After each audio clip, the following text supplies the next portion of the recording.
morning, everyone. I'm Erwin Go. After all the claims yesterday, claims sad ko nga ako ang favorite ni Ama.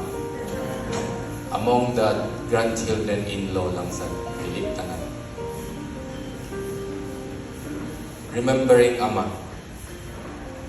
In my short 20 years of knowing Ama, I say short kay for Ama's 100-year life, 20 years is short. I have many good memories of Ama. And one of the earliest was on the day of my wedding. Among all of the Tanchan clan, Ama was the most excited for my wedding because she was the first one to arrive. And can you imagine, Jinky was the last one to arrive. Anyway, I proceeded to greet Ama. Good afternoon, Ama. Mani si Jinky? Ang no? Ama answered laughing. Kumidyanti yung kada. I remembered we had a good laugh together at that time. In the succeeding years, there were many occasions when the Tanchan family would have a celebration. Being part of a big family, there were many birthdays and anniversaries to celebrate. During those times, I recall Jinky would always ask me to bring my camera with me. Cell phones at the time, wala pa yung mga camera. So I have to bring my bulky big camera. Then we would proceed to take photos of the different ikebana floral arrangements of Ama which he prepared for the occasion. After several years, we have compiled a lot of photos.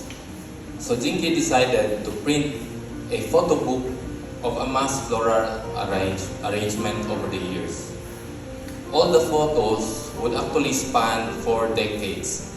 Kay si Ama, she has a lot of photos that she kept herself all the way back to the 70s. 2 weeks ago, we went to the hospital to visit Ama. We took the opportunity to show this photo book to her again. So this is the photo book that Father Ray also mentioned yesterday that Ama proudly showed to him. So when we look over this photo book together with Ama, that's where I learned that she started making flower arrangement while she was still a teenager. It was in school that Ama helped her teacher arrange flowers for the different school activities. That's how Ama fell in love with this hobby. I was even more amazed that Ama said she never had any formal training. She was very creative in using unique objects like seashells, mga saang na gikan sa atong kinaon, and ordinary objects like mugs, ceramic trays, tree foods, marbles, pencils, and whiskey bottles. Moto ingon si Aldi nga, ingon siya, may furuti mo sa whiskey, ang bilang botilya. So she was able to use her own creativity to come up with beautiful and unique floral arrangement. So, Ama Rufina actually gave a lot of these books to Ama. And Ama is always so gracious that she gave it back to us. And this time, it's with this book sleeve already. So this one, as Pearl said yesterday, with the dedication. So she said to Erwin and Jinky, with love, Ama Nene. And here at the back she said, "You made me so happy. Thank you, Ama." And if you look inside, it is made of board from Isuzu parts. So sure ko gikan ni sa Tanchan Auto Parts. But iyang iputos og nindot kay siya nga fabric.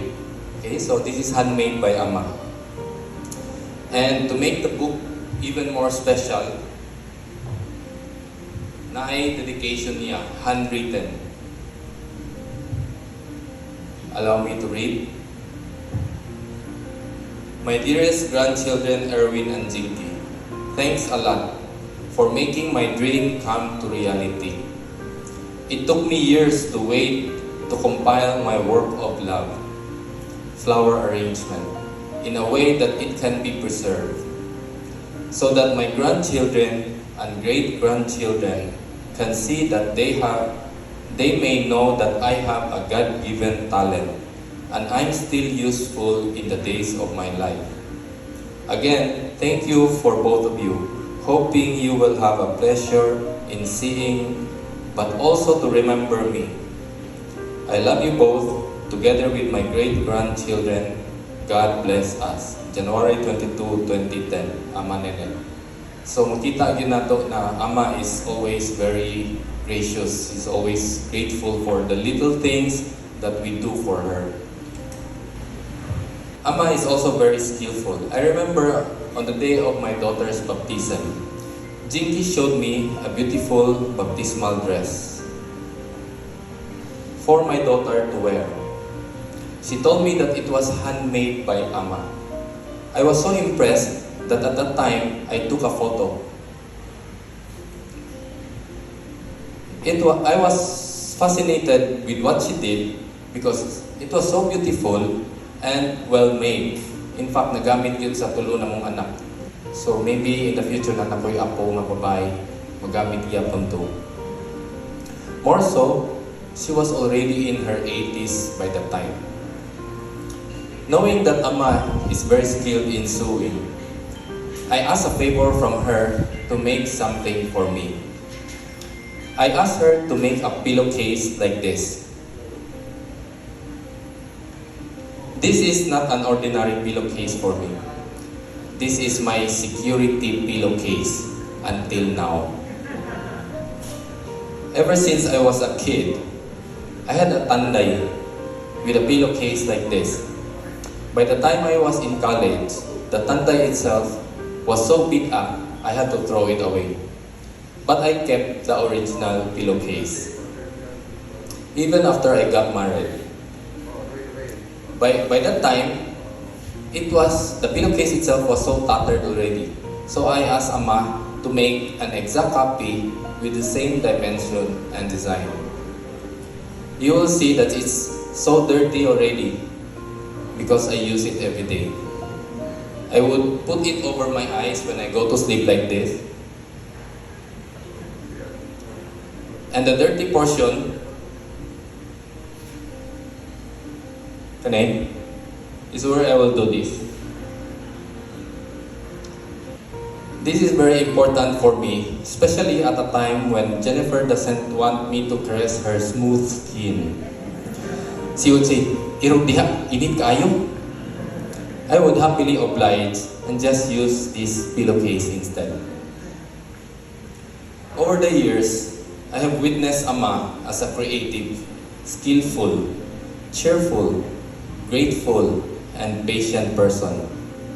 Ama did not just live a long life, but she inspires everyone to show us how to live a healthy, happy, and more importantly, a life that can touch many people's life.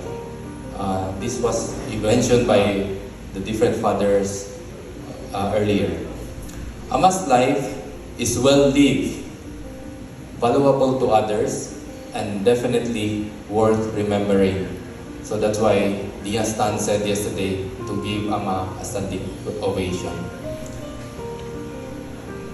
Ama, I will always remember you, and I will try to follow how you live your life.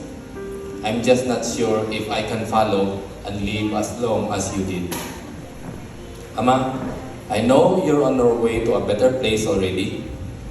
Happy trip, but I won't say goodbye, because every night I will remember you before I go to sleep, and every morning I will remember you when I wake up.